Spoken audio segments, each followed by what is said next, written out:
نحمده ونصلي على رسوله الكريم اما بعد فاعوذ بالله من الشيطان الرجيم بسم الله الرحمن الرحيم ان الله وملائكته يصلون على النبي يا ايها الذين امنوا صلوا عليه وسلموا تسليما اللهم صل على محمد وعلى ال محمد كما صليت على ابراهيم وعلى ال ابراهيم انك حميد مجيد اللهم بارك على محمد وعلى ال محمد كما باركت على ابراهيم وعلى ال ابراهيم انك حميد مجيد۔ میرے بہن بھائی میرے وی لوگ میں خوش آمدید۔ میرا نام عبدالحق بیہان ہے اور میرے وی لوگ میں ہمیشہ قرآن شریف کا ترجمہ رہتا ہے ڈیلی روٹین پہ، اور اگر آپ دیکھنا چاہیں حضور کے روزے کی زیارت وہ بھی ہے میرے یوٹیوب پہ ہے چینل ویڈیو، اور اگر آپ خانہ کعبہ کی زیارت کرنا چاہتے ہیں عمرے کی سعادت کے حساب سے وہ بھی ویڈیو ہے۔ اور آج میں آپ کے ساتھ شیئر کروں گا ترجمہ قرآن شریف کا سورہ آل عمران 78 آیت سے 91 آیت تک انشاءاللہ، 78 آیت سے 91 آیت تک انشاءاللہ، اور اللہ تعالی ہمیں اس پر عمل کرنے کی توفیق عطا فرمائے۔ اور بے شک ان میں سے ایک گروہ کتاب پڑھتے ہوئے زبان کو مروڑتا ہے تاکہ تم اسے کتاب کا حصہ سمجھو، حالانکہ وہ کتاب میں سے نہیں ہے، اور کہتے ہیں کہ یہ اللہ کی جانب سے ہے، حالانکہ وہ اللہ کی جانب سے نہیں، اور وہ جان بوجھ کر اللہ پر جھوٹ باندھتے ہیں۔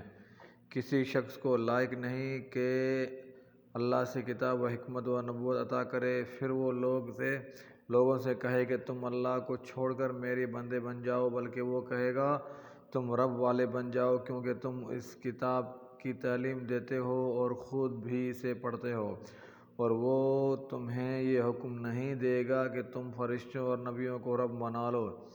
کیا وہ تمہیں کفر کا حکم دے گا جب کہ تم مسلمان ہو چکے؟ اور یاد کرو جب اللہ نے تمام نبیوں سے عہد لیا تھا کہ جب میں تمہیں کتاب اور حکمت عطا کروں، پھر تمہارے پاس کوئی رسول آئے جو اس کتاب کی تصدیق کرتا ہو جو تمہارے پاس ہے، تو تمہیں اس پر ایمان لانا ہوگا اور اس کی مدد کرنی ہوگی۔ اللہ نے فرمایا کیا تم اقرار کرتے ہو اور اس پر میرا عہد قبول کرتے ہو؟ انہوں نے کہا ہم نے اقرار کیا۔ اللہ نے فرمایا تو تم گواہ رہنا اور میں بھی تمہارے ساتھ گواہ ہوں۔ پھر اس کے بعد جو بھی منہ موڑے گا تو ایسے لوگ ہی نافرماں ہیں۔ کیا وہ لوگ اللہ کے دین کے سوا اور دین چاہتے ہیں، حالانکہ آسمان اور زمین میں جو کوئی بھی ہے وہ چاہتے اور نہ چاہتے ہوئے بھی اللہ کے فرمان بردار ہیں، اور اسی کی طرف سب کو لوٹ کر جانا ہے۔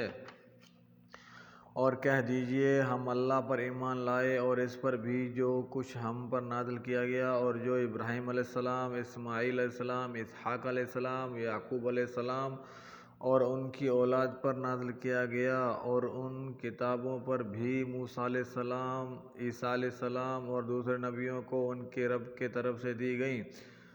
ہم ان میں سے کسی ایک کے درمیان فرق نہیں کرتے، اور ہم اسی اللہ کے فرمان بردار ہیں۔ اور جو اسلام کے سوا کوئی اور دین تلاش کرے گا تو اس سے ہرگز قبول نہیں کیا جائے گا، اور وہ آخرت میں خسارہ پانے والوں میں سے ہوگا۔ اللہ ان لوگوں کو کیسے ہدایت دے گا جو ایمان لانے کے بعد کافر ہو گئے، جب وہ گواہی دے چکے کہ بے شک رسول اللہ صلی اللہ علیہ وسلم برحق ہیں اور ان کے پاس واضح نشانیاں آ چکیں، اور اللہ ظالم قوم کو ہدایت نہیں دیتا۔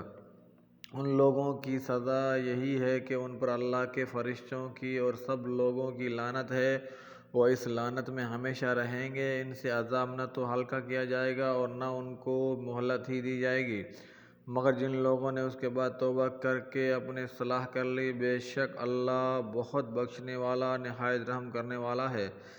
بے شک جن لوگوں نے ایمان لانے کے بعد کفر کیا پھر وہ کفر میں بڑھتے گئے، ان کی توبہ ہرگز قبول نہیں کی جائے گی، اور وہی لوگ گمراہ ہیں۔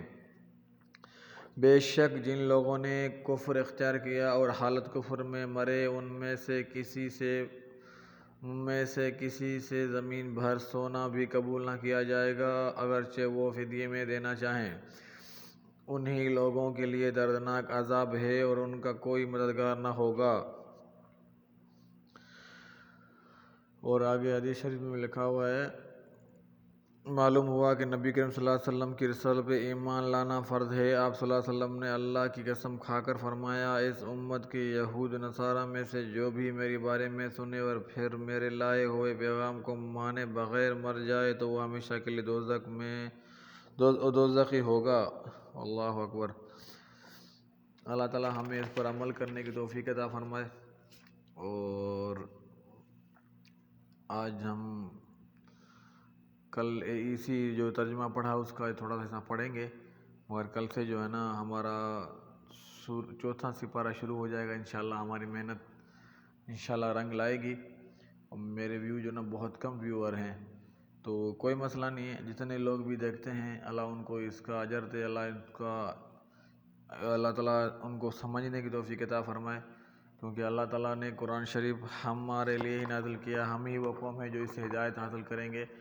اور زیادہ سے زیادہ جتنا ہو سکے درود شریف زیادہ پڑھا کریں، کیونکہ حضور کی محبت ہی آپ کو اللہ کے قریب لے جا سکتی ہے۔ ایک میسیج ہے کہ کم ظرف ہی ٹانگیں کھینچتے ہیں، اعلیٰ ظرف تو ہمیشہ ہاتھ پکڑتے ہیں، سہارا دیتے ہیں، ساتھ نبھاتے ہیں۔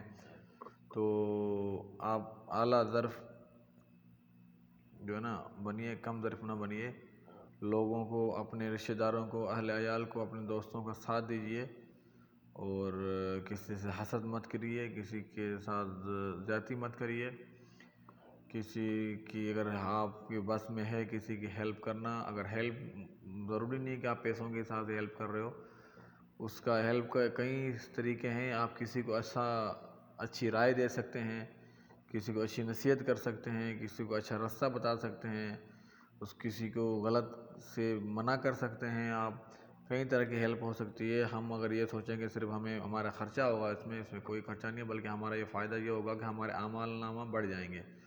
تو اللہ تعالیٰ آپ سب کو اور مجھے بھی صحت عطا فرمائے، بے اولادوں کو صالح اولاد عطا فرمائے، جن کو اولاد ہے ان کو اپنے ماں باپ کی عزت احترام خدمت کرنے کی توفیق عطا فرمائے، بے روزگاروں کو رزق حلال عطا فرمائے، اور اللہ تعالیٰ ہم سب کو زیادہ سے زیادہ نیک عمل کرنے کی توفیق عطا فرمائے، اذخار خیر زیادہ سے زیادہ مجھے کرنے کی توفیق عطا فرمائے، اور انشاءاللہ دوسرے بھی لوگ میں پھر ملاقات ہوگی۔ السلام علیکم ورحمۃ اللہ وبرکاتہ۔